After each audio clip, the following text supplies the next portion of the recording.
During the week, we got to catch up with one of Gippsland's favourite musical sons. One of the best things about being involved with any music community is the camaraderie and support given to members and in turn building their confidence to branch out into the world. It was a buzz for Live at Spectrum to catch up with one of Gippsland music scene's success stories.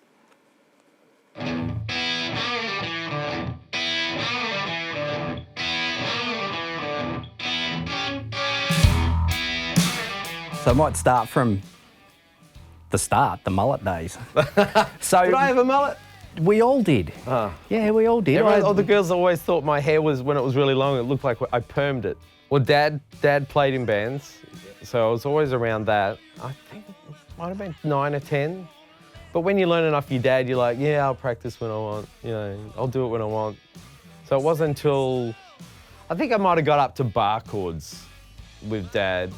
And then I got lessons off Les Forrest. He was a teacher in town years ago, Les. And he just scared the shit out of me. I don't know why. I was always very nervous around him. And then I think he left or something, and I went to Tony. Tony was always the guy. I tried to get in with Tony Calabro, but he was busy. There's a big list. He had a waiting list. Yeah. But I got in. I remember the phone call, talking to him, and I got off the phone. I was so excited, talking to Mum and Dad. Oh my God, Mum, Dad. And yeah, I started with Tony. It was like 8 years, I think, 8 years with Tony. And, amazing.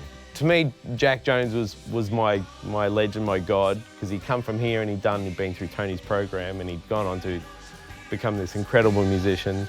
Then we got guys like the Monzers, all those guys, and they were always massive mentors and heroes to me, and still are. Those guys are so badass. I was in bands with Roger Bell, who was a drummer. I don't know if you remember Rog from Frontline, and just I got to do a lot of different things. And that's, I'm being the Valley, you could play the pubs, then you're playing a wedding, and you're playing this gig, you're playing that. And I guess you think it's like that everywhere, but that's the talent here is, it's as good as anywhere in the world. It really is. I did grow up just idolizing Jack and Danny, and there was, Daniel Calabro and Brad, and then, you had guys like Ray Negro and Ning and all these other cats, and everyone was so encouraging. I don't remember a lot of negativity, or it was always like, oh, you can do it, mate, come in, and the support was always there. And even with those guys, when I talked about going to America and chasing that dream, it was always, yeah, go do it. It was always so encouraging. There wasn't a lot of negativity, it was always, the knockers were always outside of the music community. Yeah, it was always a good, solid community. Like back then, we were lucky to be part of it. Really good. What was the thing that made you go, all right, I'm moving, I've got to do this? I always wanted to travel. I remember being a young kid and meeting, an uncle had a friend come over from Canada, and he travelled a lot. And he just had so many great stories. He'd been here and he'd done this, and it was just like, well, that just seemed really exciting to me. So I wanted to travel, and then as I got more proficient on guitar, I was like, well, I want to play guitar. So it was like travel, play guitar, and I just thought going to America would be it was either go to Melbourne, you go to Melbourne or you go to Sydney. I was like, man, I want to do something bigger. I want to get out of Australia and go for it. I think after talking to people, and then I think a Musicians Institute was advertising at the time, and I discovered that through magazines. I was like, oh, I want to go there. It was nothing like what they sold in the books. It was completely different.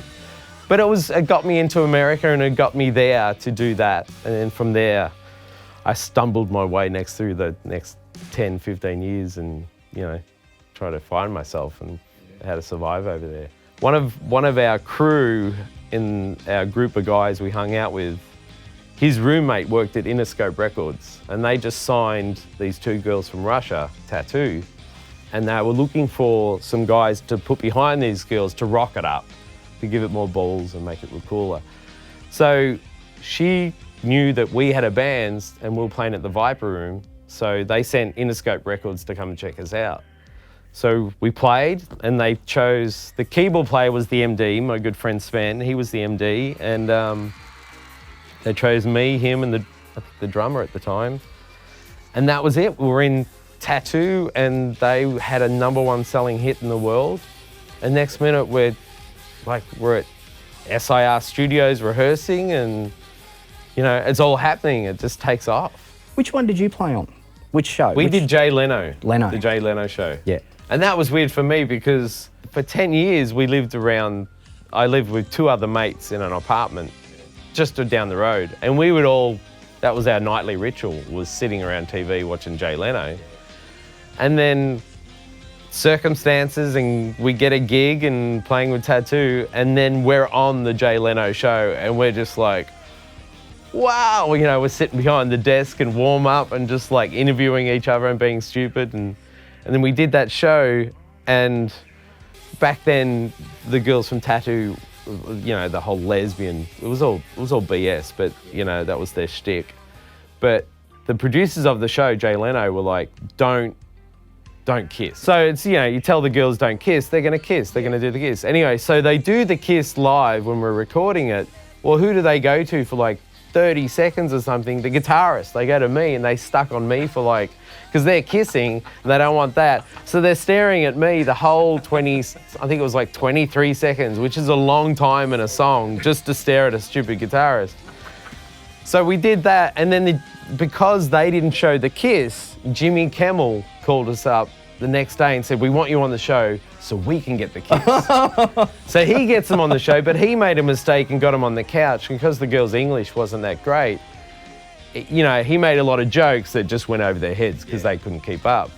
So, but they got the vibe, he was taking the piss out of them. So when they got on stage to do the show, and we're performing in front of a live audience, Jimmy Kimmel like, we're gonna get the kiss, we're gonna get the kiss.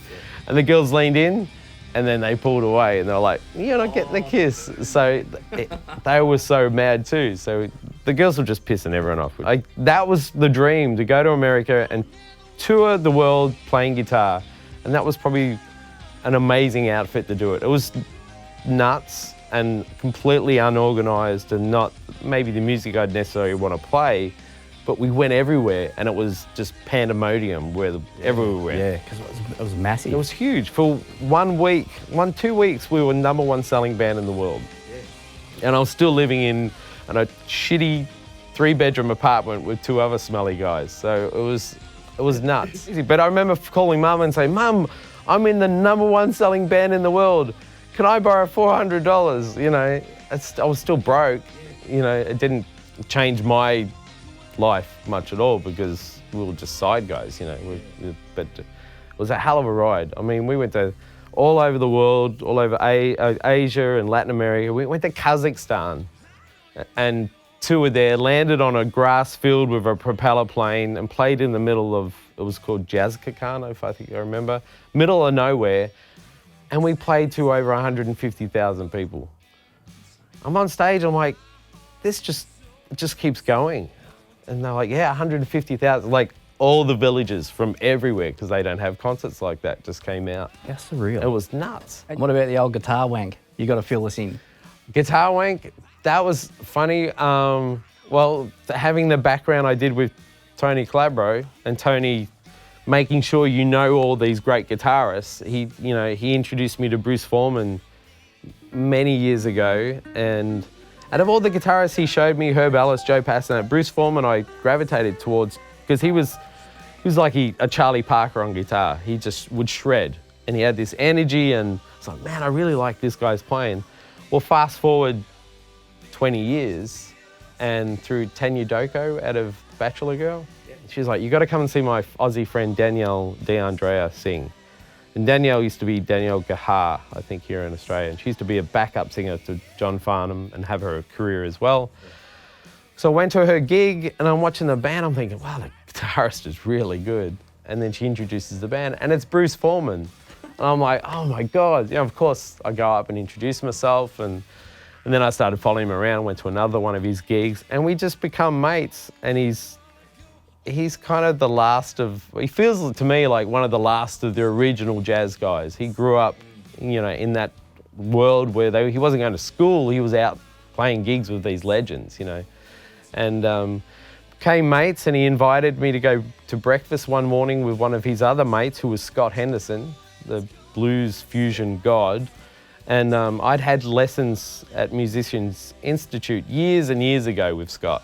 I'd played with him a little bit in the room and at MI, and you know, he wouldn't remember me at all, but we went to breakfast and I was laughing so hard and just that they're back and forth and jokes and these two guitar legends, you know, and I'm sitting there just listening, and I said to Bruce afterwards, man, I would love it if some of my mates could hear this. He said, oh yeah, that'd be really cool. I said, we should start a podcast. And he's like, let's do it. And that was it. And Guitar Wank was born, and he came up with the name Guitar Wank.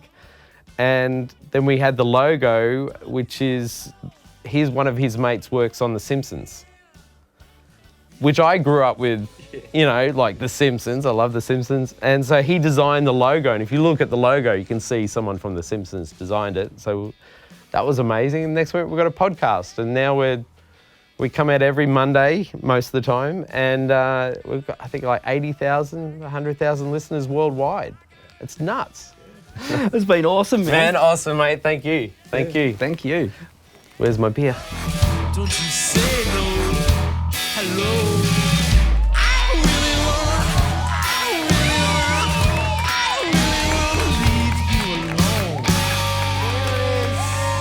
Our good friends Jeff Barnes catching up with Troy MacCubbin. It really was a treat to see that interview, and it's like when someone from your family goes out and has some successes, you can't help but feel like you've had something to do with it and shared in that success.